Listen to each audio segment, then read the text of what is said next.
토크합니다 시간입니다. 금요일입니다. 선문현답시가 오늘 또 여러분 기다리시는 더불어민주당 김현 사무부총장 이 자리에 모셨습니다. 안녕하세요. 네, 안녕하세요. 네. 더불어민주당 사무부총장 김현입니다. 네, 네. 일주일 만에 뵙습니다. 네. 또 한 주간에도 여러 가지 또 이슈들이 또 불거졌습니다. 무엇보다 뭐 계속적으로 또 사건이 이어지고 있는 김학의 게이트라고 이제 표현을 해야 될 것 같은데 네. 검찰 과거사위원회에서 수사를 권고하면서 민주당에서도 보니까 여기에 또 많이 총력을 집중을 하고 계시더라고요. 사실 타깃이 보니까 야당의 대표인 황교안 대표입니다. 야당의 대표를 이제 타깃으로 삼고 이슈를 또 키운다는 것이 상당히 좀 정치적인 부담이기도 한데요. 좀 그렇게 하신 그 이유를 먼저 좀 듣고 싶어요. 황교안 대표를 타겟으로 삼았다라고 얘기하는 건 선뜻 동의가 안 되는 건 네.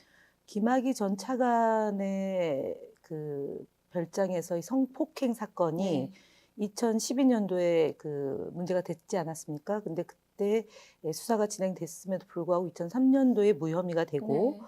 또 이어서 2014년도에 무혐의가 또 됐습니다. 됐죠. 네. 그리고 나서 과거사 진상조사위원회에서 조사를 하는 과정에서 김학의 전 차관이 공공시 선글라스 끼고 입을 이렇게 가리고 모자를 쓰고 주랭랑을 치다가 잡힌 케이스잖아요. 네. 네. 그래서 이제 2달 더 이제 연장이 되는 과정에 그런 일이 이제 발생을 한 거고요. 그러다 보니까 그 이제 피해자들이 진술을 그동안에는 사실은 좀 진술을 꺼려왔거나 번복이 됐기 때문에 사건을 좀 이렇게 제대로 규명하지 못했지만 이번의 경우는 피해자들이 직접 인터뷰에 나서고 그다음 기자회견을 하면서 국민들에게 직접 호소를 하게 됐습니다. 그렇기 때문에 저희가 뭐 황교안 대표를 처음부터 이분을 어떻게 해야겠다라고 해서 시작된 사건이 분명히 아니라는 점을 말씀을 드리고요. 그리고 그때 당시 법무부 장관이었습니다. 그리고 사건을 제대로 진상규명하겠다라고 법사위에 나와서 본인이 발표를 했음에도 불구하고 뭐 그 10번에 걸쳐서 예를 들어서 사건을 규명하기 위해서는 뭐 구속영장도 필요하고 그다음에 진실을 밝히기 위해서 뭐 핸드폰이나 이런 것들에 대해서 제대로 들여다봐야 되는데 그런 것들이 안 됐습니다. 이명박 정부와 박근혜 정부 때 제대로 안 돼서 이 문제를 좀 제대로 밝혀달라라는 게 있었기 때문에 했고요. 마지막으로 황교안 대표께서 보고를 받지 않았다. 그다음에 기억이 안 난다라고 얘기를 했습니다. 그러나 보고를 받았고 그다음에 기억이 본인은 안 날 수 있을지 모르지만 예를 들어 박영선 장관 내정자가 인사청문회 과정에서 야당의 질문에 답변하는 과정이 있었고요. 그리고 3월 13일 날, 그러니까 2013년 3월 13일 오후 4시 40분에 만났다라고 얘기를 했고 그 자리에서 본인은 뭐 여러 사람을 만났기 때문에 기억이 안 날 수 있을지 모르겠지만 박영선 의원은 당시 법사위원장이었기 때문에 기억이 또렷할 수 있다고 봅니다. 그래서 그런 말들이 다 거짓으로 드러나고 왜 숨기려고 하는지에 대해서 국민들은 궁금합니다. 그래서 어쨌든 특별수사단을 만들어서 제대로 수사를 해보자라고 하는 것이 이제 문무일 검찰총장의 입장이기 때문에 더 이상 야당이 뭐 야당 죽이기니 황교안 대표에 대해서 탄압한다라고 얘기하는 건 좀 적절치 않다고 봅니다. 네, 황교안 대표가 모를 리가 없다. 몰랐을 리가 없다라는 거죠. 아니 모를 리가 없다기보다는 본인이 지금 거짓 해명하고 있다는 거죠. 기억이 안 난다. 그다음에 만나지 않았다. 예를 들어서 3월 13일 날 그 법사위원장을 만난 사실이 없다라고 얘기를 했지 않습니까? 근데 만난 거죠. 그러고 보고를 안 받았다고 얘기했지만 보고 받았다고 당시에는 얘기해놓고 지금 와서 왜 발뺌하는지 그렇게 보는 거죠. 그럼 여기서 이제 궁금한 거는 가출범한 이 박근혜 정부가 왜 그렇게 김학의 차관에 좀 소위 말해서 좀 꽂혔을까요? 그 이유는 뭐라고 보세요?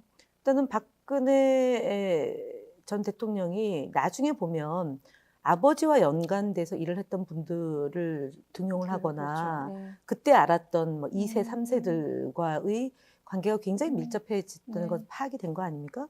제일 가깝게는 최순실 씨 경우가 지태민의 딸이고 그리고 그분의 그 국민들이 가장 분노했던 게 박근혜 대통령을 선출했는데 나중에 보니까 실질적 대통령이 최순실 씨였다라는 거지 않습니까?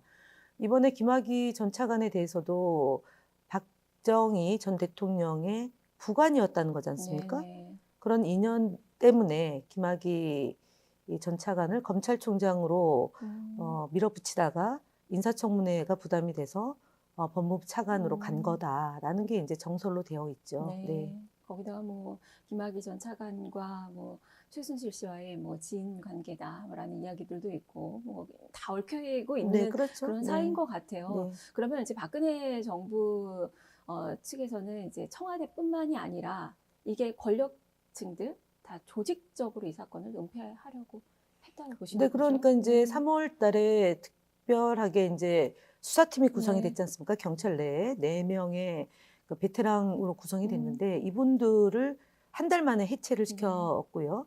그다음에 그 국가수에 가서 동영상의 존재를 확인했고 그런 점들을 비춰보면 어쨌든 그 수사 조사를 네. 하지 말라라는 압력을 가했을 개연성을 조사를 해야 될 것 같습니다. 그 다음에 그 이제 조응천 공직기강 비서관이 당시에도 네. 첩보를 입수해서 그 김학의 전 차관을 임명했을 경우 정권에 굉장히 무리가 생길 거다라고 했음에도 불구하고 본인이 아니라는데 왜 자꾸 그렇게 하느냐라는 질타를 오히려 받았다라고 하는 증언이 나왔습니다.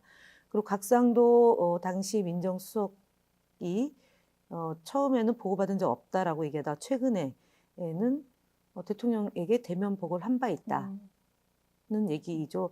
이것 역시도 어쨌든 본인이 빠져나갈 구멍을 만드는 그런 수순밖에 아니냐라고 싶습니다. 그래서 결국은 이 문제가 경찰, 검찰, 그다음에 그 기업, 그다음에 정치인까지 포함된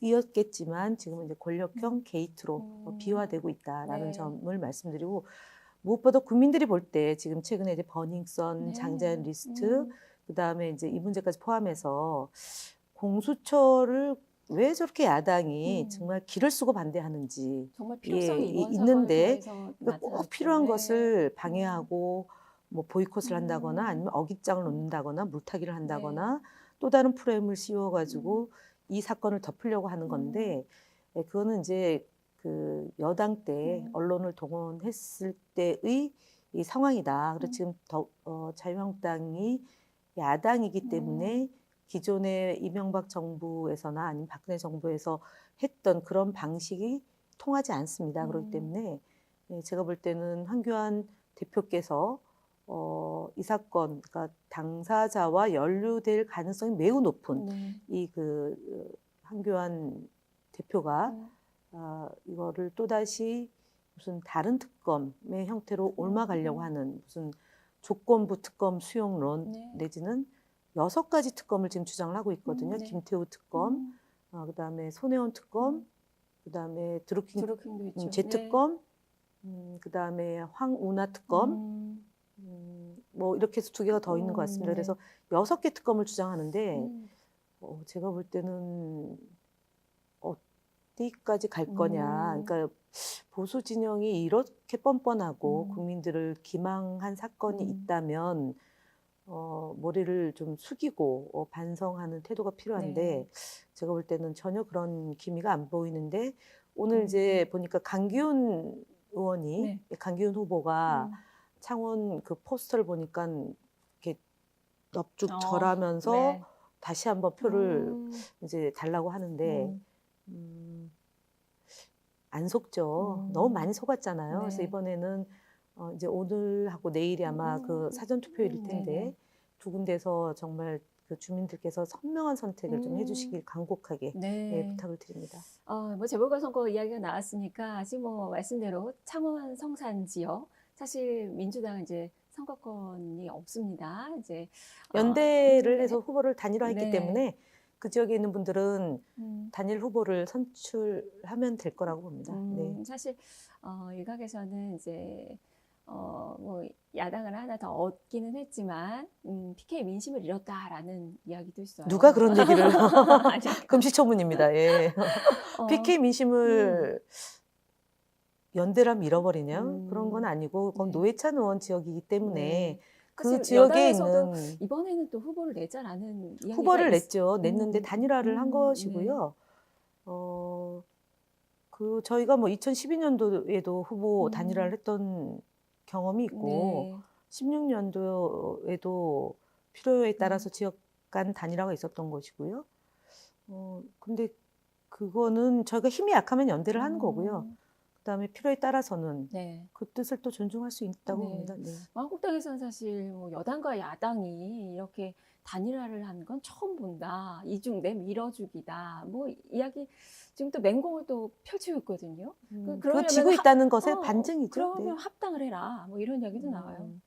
그거는 이현주 의원 주장인 것 같은데요. 이현주 의원이 바른미래당이 그 후보를 낸 것에 대해서 대표에게 입에 옮길 수 없는 그런 좀 패륜적 발언을 했고, 네. 그다음에 10%가 안 되면은 당대표가 물러나야 된다고 얘기를 하는데, 네. 그 선거는 전략이죠. 그다음 필요한 음. 전술을 구사하는 거죠. 야당, 여당의 단일화라기보다는 진보 개혁 진영의 단일화라고 보면 될 것 같고요. 네. 집권 여당이라는 거고, 그다음에 정의당이 집권은 정당이 아니기 때문에 야당인 거지, 정체성을 봐야죠. 그렇다고 하면 자유한국당하고 정의당하고 연대할 수는 없는 문제 아닙니까? 생각이 다르고 철학도 다르고. 예. 그럼 여영국 후보 뭐 지원도 네, 합니다. 계획을 네, 네. 하고 계시는 거죠? 네, 내일 당대표가 지역에 내려가서 음. 후보 지지 운동을 전개합니다. 네. 네, 일단 뭐 앞서서 PK 뭐 민심 이야기를 했는데 이걸 또 보여주려면 이제 통영 이미 뭐 고성 이기고 쪽. 있는 게 여론조사로 나타나고요. 통영 고성은 저희가 사실은 후보를 못 냈던 지역이죠. 네, 무투표 네. 당선돼가지고 그분이 비리에 연루돼가지고 그러니까 의원 직위를 박탈당한 건데, 그러니까 아마 자유한국당이 가지를 못하는 것 같습니다. 그 지역의 선거운동의 요인을 발생시켰기 때문에. 그리고 두 번째는 안 가도 이긴다고 생각하는 오만함 아닐까 싶습니다. 제대로 선거운동을 안 해도 뭐 이길 수 있다고 생각하는 거인지 모르겠지만 지금 굉장히 근소하게 좁혀지고 있고, 특히 양문석 후보가 그러니까 방송 분야의 전문성을 갖고 있는 분이고 차관급의 그러니까 일을 봤던 분입니다. 이명박 박근혜 정부 때요. 그래서 그런 그 본인의 역량도 있을 뿐만 아니라 요인을 발생시킨 자유한국당에 대한 심판과 함께 지역 경제를 살릴 수 있는 힘 있는 여당 후보를 좀 밀어달라라는 캐치프레이즈 하에 굉장히 열심히 하고 있습니다. 네. 네. 이번 또 4.3 네. 재보궐선거 의미 있는 선거 결과 또 기대해 보도록 하겠습니다. 오늘 말씀 여기까지 드릴게요. 고맙습니다. 네, 감사합니다. 네, 더불어민주당 김현 사무부총장과 함께 했습니다. 자, 여기서 퀴즈 시간 갖겠습니다.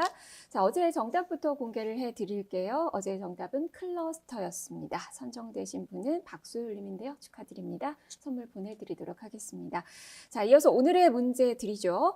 2017년 12월 발족한 검찰의 과거 인권침해 및 검찰권 남용 의혹이 제기된 사건을 선정한 뒤에 진상규명을 하는 위원회는 무엇일까요? 라는 문제입니다. 자, 정답 아시는 분들은 뉴스토마토 유튜브 페이지에 오셔서 구독 먼저 해주시고요. 그리고 여기에 들어오시면 현재 방송되고 있는 스트리밍 화면이 보이실 텐데요. 여기에 댓글로 정답 남겨주시면 됩니다.